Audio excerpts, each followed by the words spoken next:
আজকে যেটা হবে সেটা হচ্ছে আলোচনার বিষয়, যেটা হচ্ছে future perfect tense active to passive voice. Active থেকে প্যাসিভ কিভাবে করা হয়। তো অ্যাক্টিভ ভয়েসের ফর্মুলা লেখো, subject plus shall comma will plus have plus ভার্বের থার্ড ফর্ম প্লাস অবজেক্ট। অ্যাক্টিভের ফর্মুলা কি বললাম, subject plus shall comma will plus have plus V3 plus object. প্যাসিভে অবজেক্ট প্লাস শ্যাল বা will plus have plus BEEN বিল plus ভার্বের third form plus by plus subject.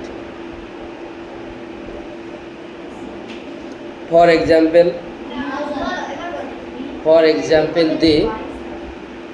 they will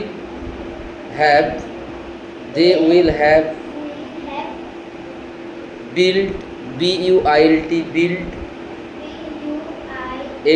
built the house